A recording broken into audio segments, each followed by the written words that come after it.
skip this intro.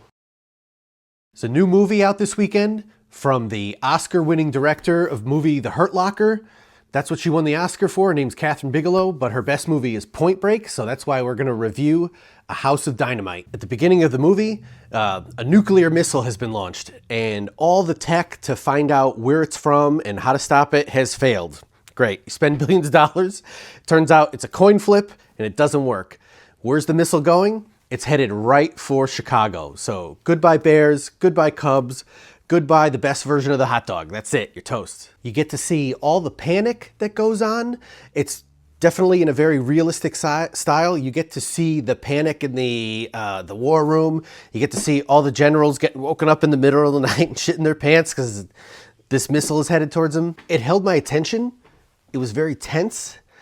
But this is the point where if you don't want to hear spoilers, then you should just stop if you have any real want to see the movie. And I'll give you a second there because I don't want to spoil it for you. This movie turns out in the end to be cinematic edging. It reminded me of the worst thing about The Sopranos. And I love The Sopranos, but I hated that fucking ending. And this movie pulls the same shit.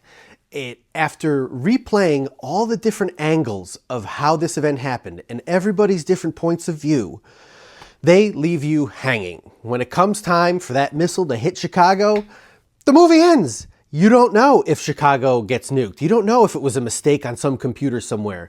You see everybody running around. You get involved with all these characters, and what do they do at the end? They just fucking roll the credits. I was livid. I had invested 2 hours in this movie.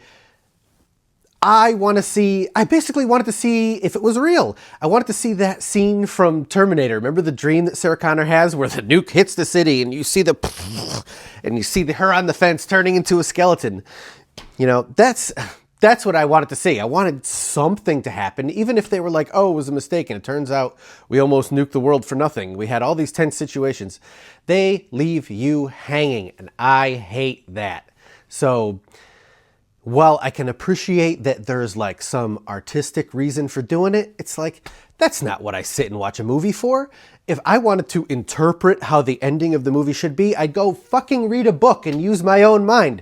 I want to see the story you envisioned. And I don't know if they either just ran out of money or somebody actually got convinced and be like, you know, the smart way to do this is to let the audience interpret what happened. No, fuck that. I just think the ending takes back all the goodwill that the movie gave you from the start.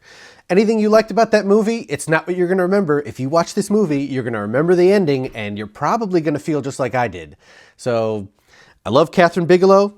Thank you for Point Break. It's a legendary movie, but skip this one. Also on Netflix, a pretty good documentary called A Perfect Neighbor. And it's about a crazy neighbor. Why is that so universal? We've seen it in real life. We see it on TV all the time. I had a crazy neighbor in college. His name was Balls, and he used to bull headbutt water fountains. I often think about where he is. So this neighbor is not eccentric at all. She's just a Karen. The whole movie, she's calling the cops every other day, maybe even twice in the same day. And it's often about like, these kids are out on the street playing. Yeah, that's what kids do. So what makes this documentary different from anything else you've ever seen before? Like, okay, the Karen thing is kind of an interesting topic. What makes this one interesting is that the whole film is told through police body cam footage, which I thought was interesting because it's real footage that was actually recorded of this lady. And the fact that it's real body camera footage and that you're so close to the actual person who's talking when there's this call of an incident is that it really brings you this intimacy and it really brings you into the moment. And the thing that's really sad is that it also really brings you into the moment when tragedy strikes, and it does in this movie very fast.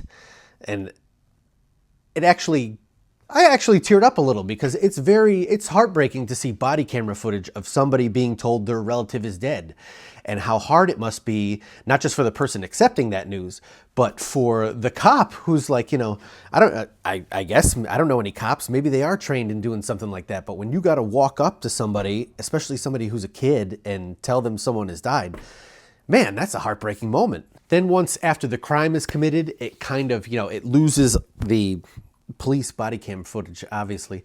It becomes more of your standard, like, peanut butter and jelly crime documentary. It's like you've seen this all before.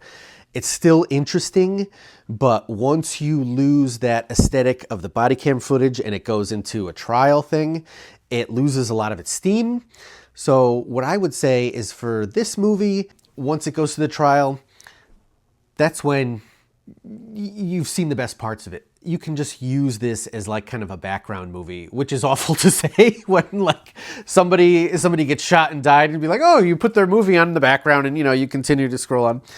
But hey, this is America, and that's the way it is. Norm Macdonald, rest in peace. Chris Farley, rest in peace. Director Bob Saget, rest in peace. Artie Lang, rest in peace. This is a classic. Oh wait, Artie's not dead? Who would have thought Artie Lang would be the one guy left from this movie? Hi Artie, I'm super glad you're alive. Glad you got rid of the heroin shit. This movie is a classic, and that's why we're gonna talk about Dirty Work. What a killer's row of comedy legends in this movie. You've got the villain, who is Shooter McGavin, real life name Christopher Macdonald. You've got you've got Chevy Chase in this. You've got all kinds of cameos. John Goodman's in there. I forgot he was in this movie. You've got Adam Sandler in a little teeny cameo. This movie is absolutely stacked with funny people and is funny itself. The saying goes that revenge is a dish best served cold, but how about funny? And this movie has got it. Just rattling off some scenes that I can remember off the top of my head. You got your nose bit off by a Saigon whore. You've got them dressing up as cops to take revenge and kick people's ass. Let's not forget Trunks and Trunks full of dead hookers. This movie is an unrecognized classic. That's what I'll call it. So it's a movie that's basically got the same setup as Happy Gilmore. Happy Gilmore was trying to save his grandma's house. In this case, they need $50,000 for their dad, Pop's heart transplant. So how are they going to get $50,000? They're going to start a revenge for hire company. And they do a really great job at getting at getting revenge on people. But they're not quite making, they're not going to make enough money. They're not going to make $50,000 in time to save Pops.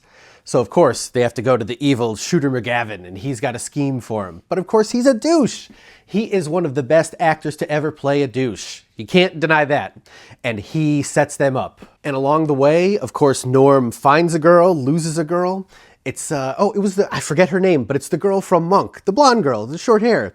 She's in this too. Okay, so I get it. The plot is cliched, but it's all used as a setup for the funny jokes. And there's so many in this.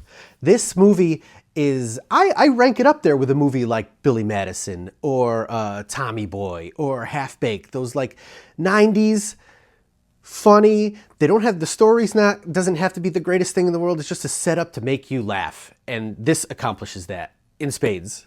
And if you're wondering, hey, how come I've never seen this like stomach of Artie Lang box thing? Well, it's because this is brand new from the people at Vinegar Syndrome. And what they did is they released this like stacked box set of all things Dirty Work. And the interesting thing about this is it actually has something on it called Dirty Work, the Dirtier Cut, which is like the original version of Dirty Work that they had kind of envisioned before they had to cut it to PG-13. There's a whole story behind that. I didn't know. So if you're wondering if the Dirtier Cut is any better than the one you've seen, I prefer the old-fashioned version that I've seen before.